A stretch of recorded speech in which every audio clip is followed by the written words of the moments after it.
কারণ কিছু ভাই ফরজে কিফায়া আদায় করার কারণে বাকিরাও পরিত্রাণ পেয়ে যান। আর কেউ যদি ফরজে কিফায়ার বিধান আদায় না করে তাহলে সকল মুসলমান একসাথে গুনাহগার হবে। সকল মুসলমান একসাথে গুনাহগার হবে। এজন্য আরবি হিসাব রাখা ফরজে কিফায়া। কিছু মুসলমান রাখার কারণে অন্যদের পক্ষ থেকে অন্যদের উপর অর্পিত দায়িত্ব মুক্ত হয়ে যাবে সবাই। এখন আরবি হিসাবটা রাখে কে? আমাদের তো বর্তমান এমন এক হাইসিয়তে আমরা পৌঁছছি, আরবি হিসাবটা রাখার জরুরত তো দূরের কথা, আরবি কখন কোন মাস চলে এটা যদি হুজুরদের পক্ষ থেকে আপনাদেরকে জানানো না হইতো আপনারা বলতেই পারতেন না। কথা ঠিক নেই?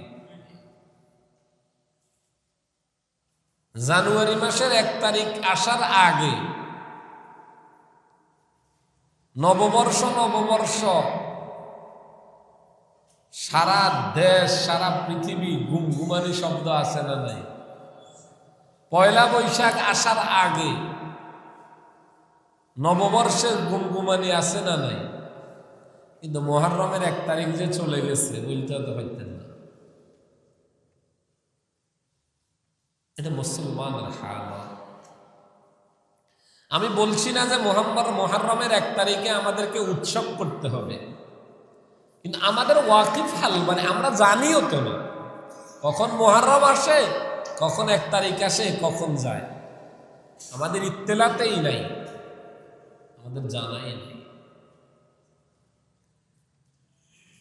এবার চিন্তা করুন নিজেরা যে আসলে আমাদের মুসলমানিত্বের হালত দিন বদিন কোন জায়গায় যায় পৌঁছতেছে।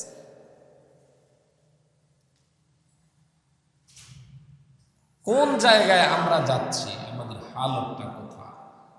প্রিয় ভাই, আরবি মাসের হিসাব রাখলে, হ্যাঁ, বহু আওয়াম জনসাধারণ আরবি মাসের হিসাব রাখে। কে রাখে? যে লোকটা কিছু আমল করে। সংখ্যায় কম কিন্তু আছে। আমাদের প্রত্যেকেরই তো উচিত আমরা কিছু না কিছু আমল করা, আরবি মাসের হিসাব রাখা। হিজরি সনের হিসাব শুরু হয়েছিল হযরতে ওমর রাদিয়াল্লাহু তাআলা আনহুর শাসন আমলে। আবু মুসা আল-আশআরী রাদিয়াল্লাহু তাআলা আনহু, আল্লাহর নবীর জলিলুল কদর সাহাবী, ওনাকে হযরত ওমর রাদিয়াল্লাহু তাআলা আনহু বসরার গভর্নর হিসাবে নিযুক্ত করেছিলেন। তো রাষ্ট্রের কেন্দ্র থেকে যে চিঠিপত্র নথিপত্রগুলো বিভিন্ন গভর্নরদের কাছে পৌঁছানো হইত, ওই চিঠিপত্রে কোনো তারিখ না থাকার কারণে অনেক সময় কার্যে পরিণত করা একটু কঠিন হয়ে যায়। এজন্য হযরত আবু মুসা আল-আশআরী রাদিয়াল্লাহু তাআলা আনহু হযরত ওমর রাদিয়াল্লাহু তাআলা আনহুর কাছে সংবাদ প্রেরণ করলেন যে আমিরুল মুমিনিন, আপনার পক্ষ থেকে আমাদের কাছে যে নথিপত্র বা রেকর্ডপত্র, কাগজপত্র, চিঠিপত্র আসে, এখানে যদি যথাযথ তারিখ না থাকে তাহলে এটাকে কার্যে পরিণত করা জটিল হয়ে যায়।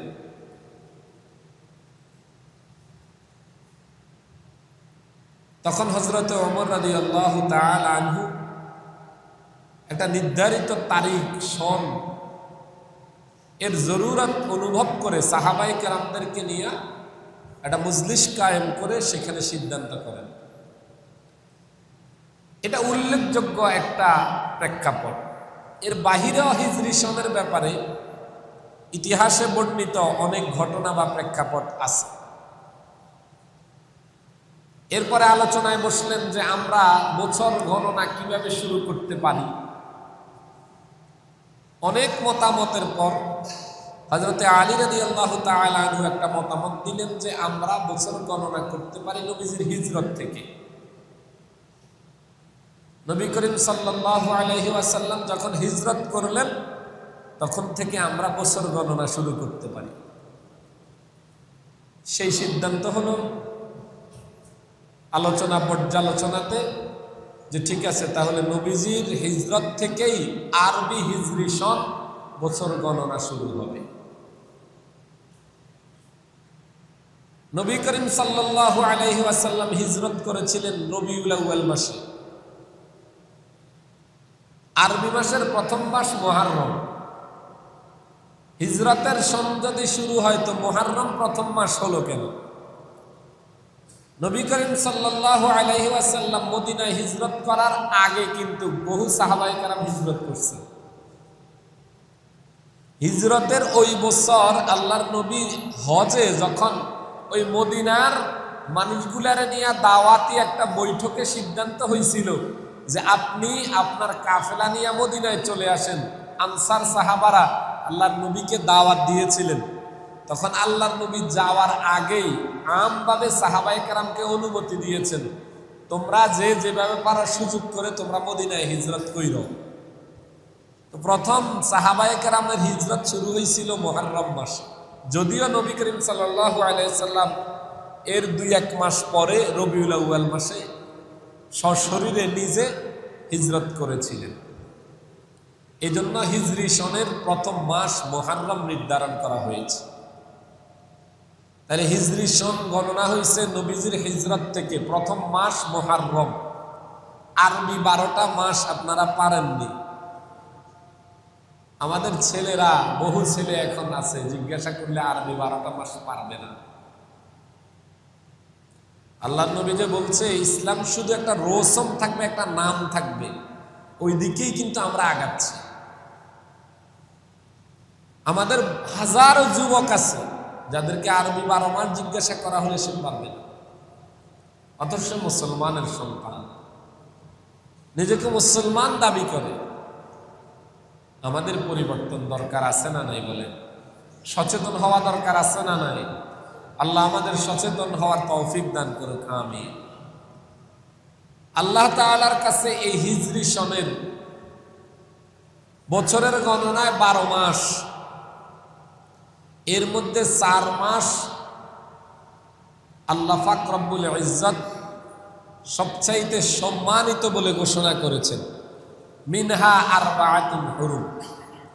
কয় মাস? 4 মাস।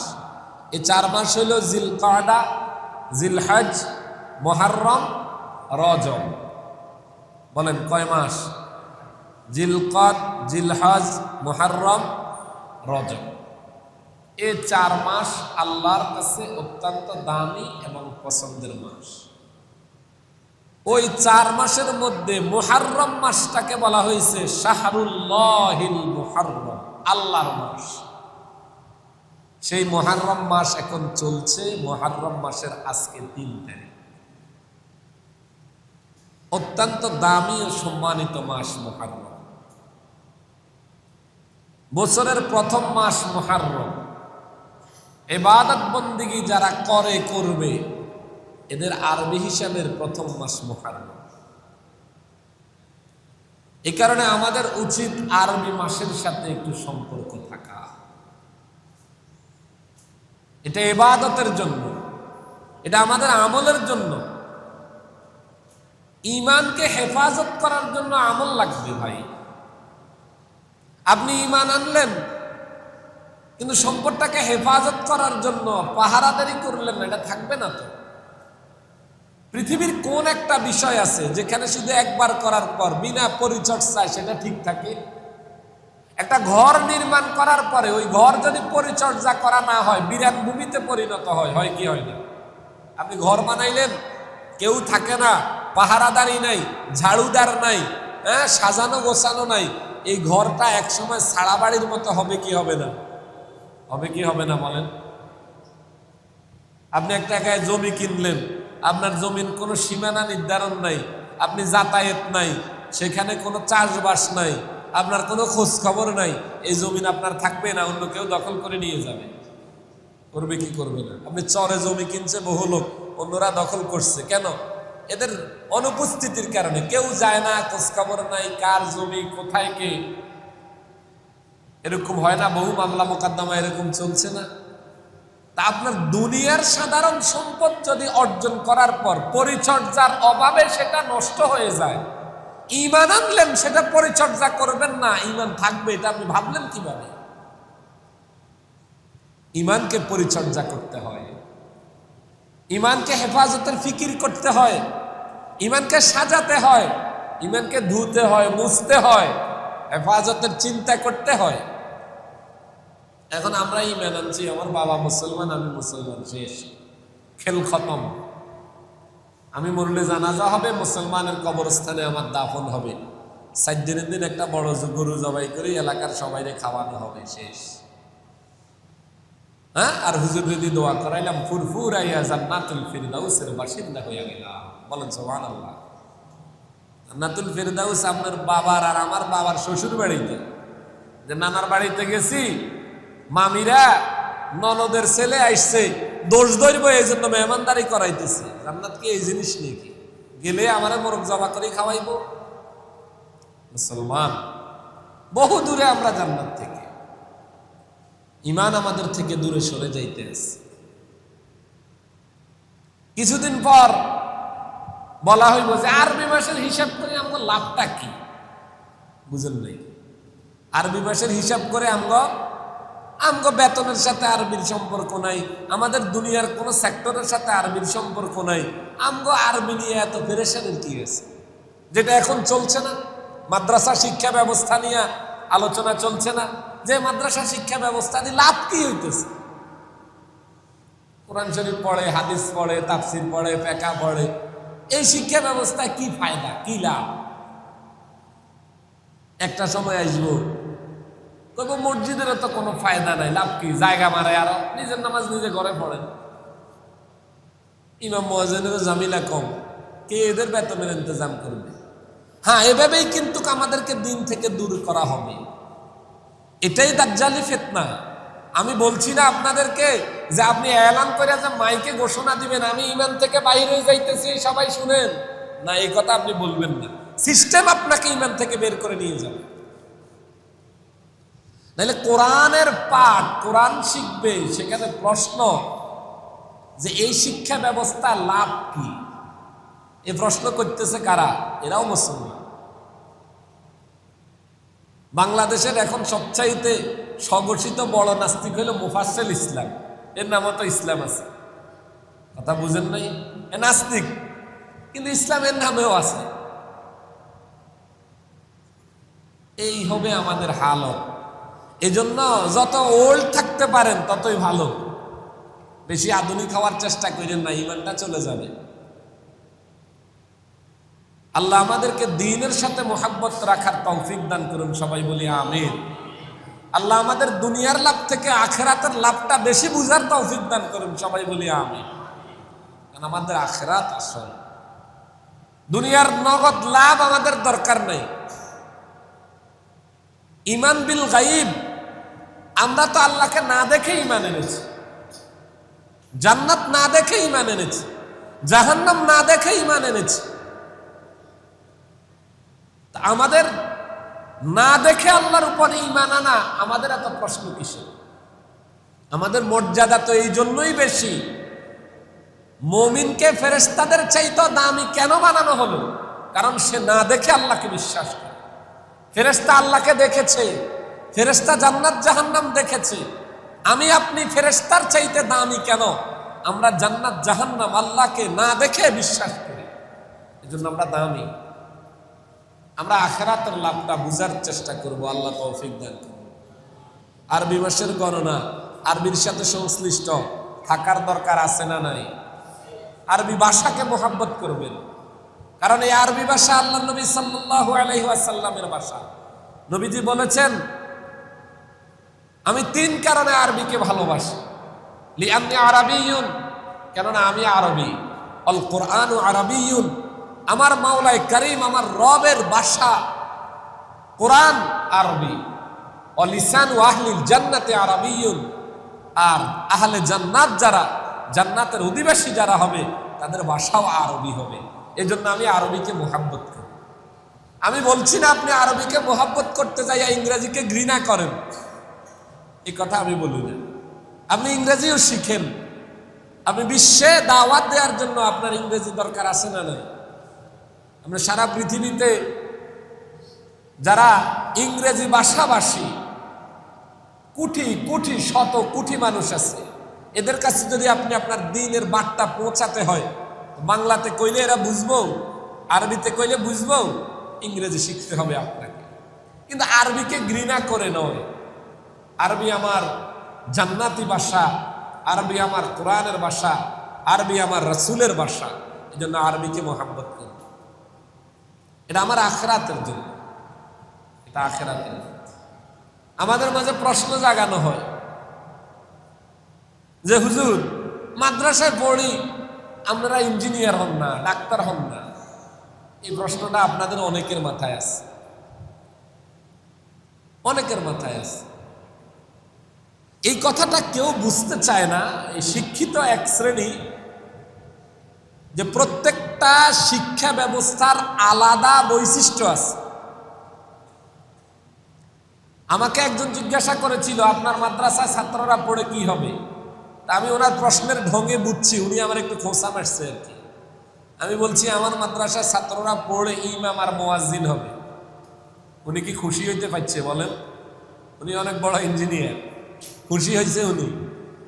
আর ইমাম আর মুয়াজ্জিন নিয়ে আপনার মাদ্রাসায় পড়ে? হ্যাঁ, ইমাম আর মুয়াজ্জিনই তো হইল। আপনার খেয়াল কি? উনি মনে কষ্ট। তা আমি ওনাকে বললাম, আচ্ছা বলেন তো, এই পৃথিবীতে পৃথিবী পরিচালনার জন্য বিভিন্ন সেক্টর আসেনি? কয় আছে।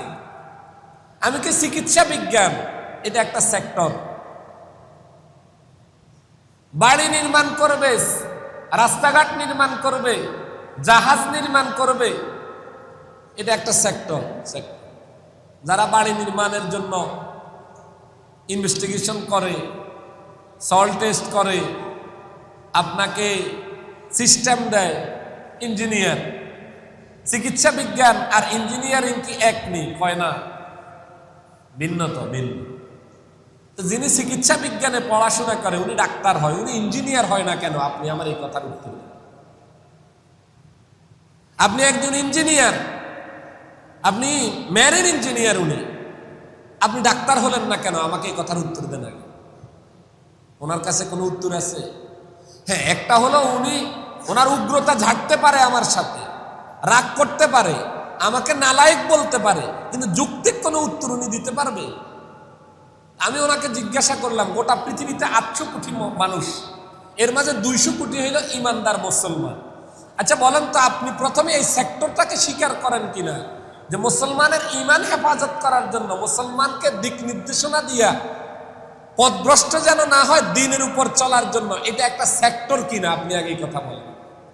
যদি আপনি মনে করেন এটা একটা সেক্টর, তাহলে আপনার সাথে আমি কথা বলবো। যদি মনে করেন সেক্টর না, তাহলে আপনার সাথে আমার কোনো কথার দরকার নেই।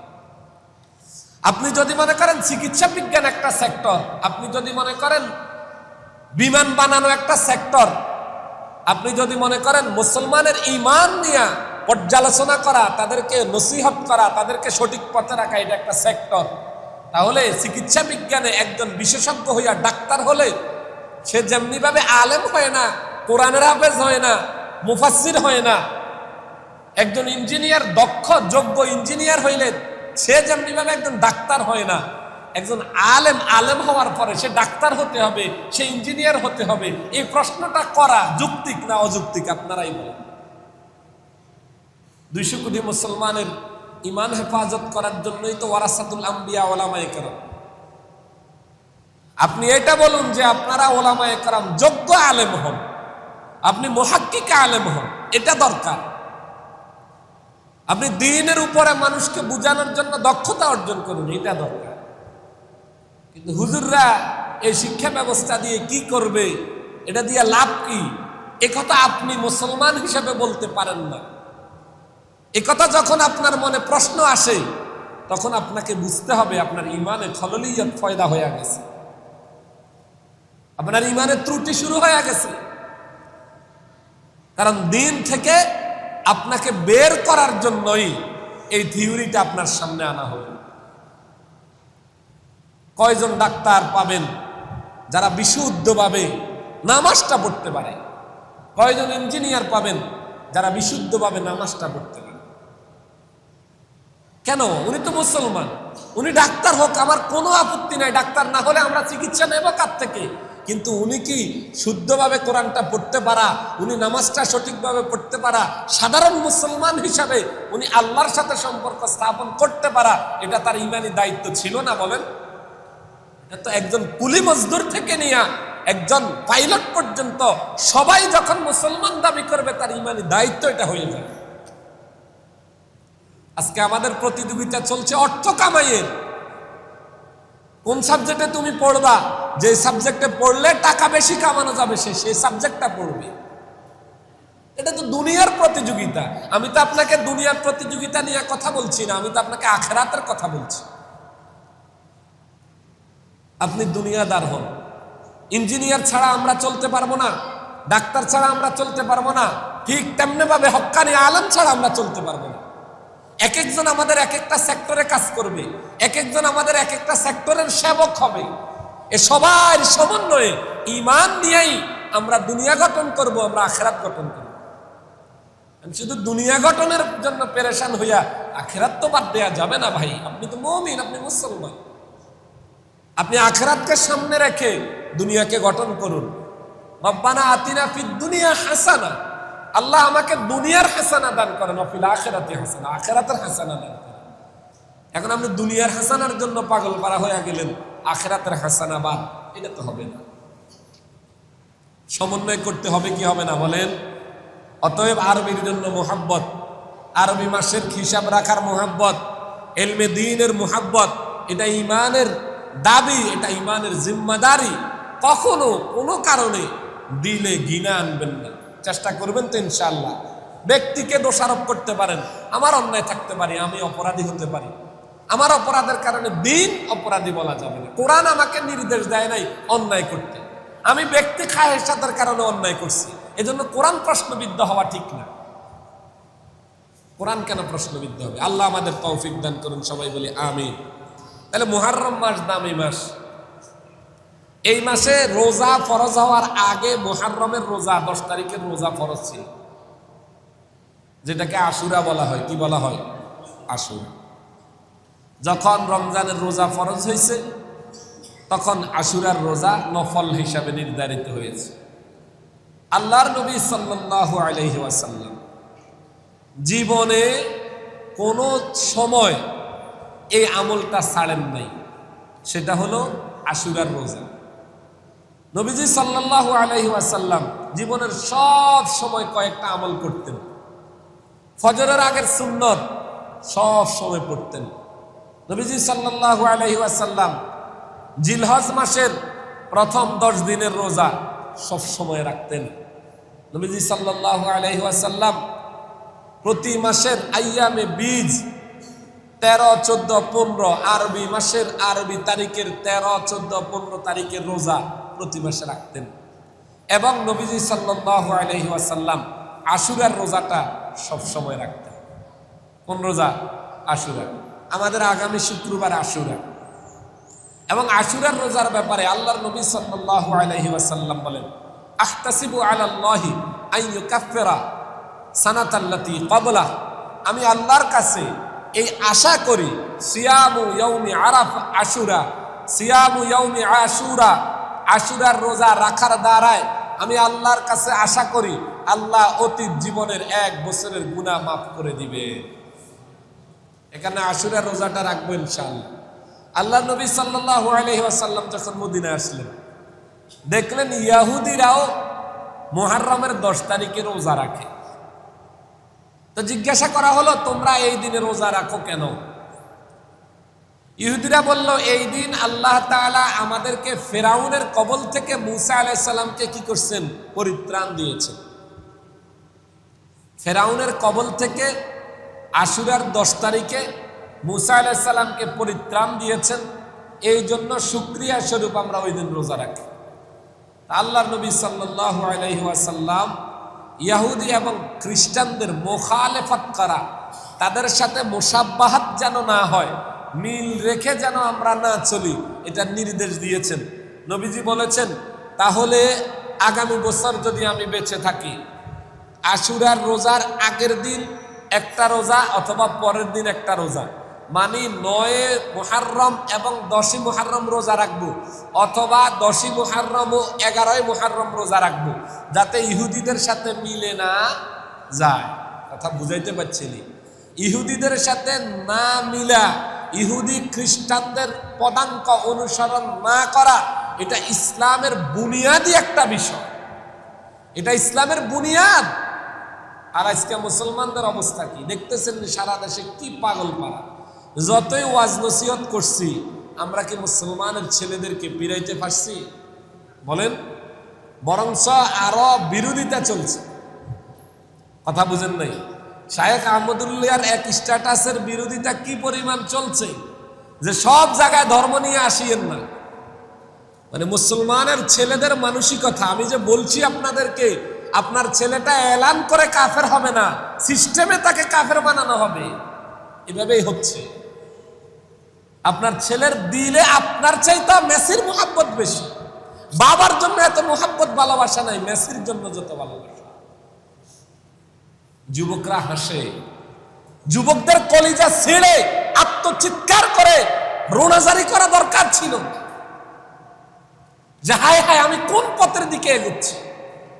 আমি মুসলমানের সন্তান, আমার দিলে সাইয়্যিদুল মুরসালিনের ভালোবাসা নাই, আমি দাজ্জাল মেসির ভালোবাসায়, ইহুদি খ্রিস্টান যারা যেই সরাসরি ইসরায়েলকে সাপোর্ট করে, যে ইসরায়েলের হাতে লাখ কোটি মুসলমানের রক্ত রঞ্জিত হয়ে আছে আজকে ফিলিস্তিনের মাটি, যে ইসরায়েল গোটা পৃথিবীটার মুসলমানকে তছনছ করে দিতে চায়, সেই ইসরায়েলের মিত্র আর্জেন্টিনা, সেই মেসিরা যারা দাজ্জালের চক্ষু অঙ্কন করে দেহে, এরকম ছেলেদের, এরকম লোকদের মোহাব্বত আমার নওজোয়ান যুবকদের কলিজায় ভরে গেছে।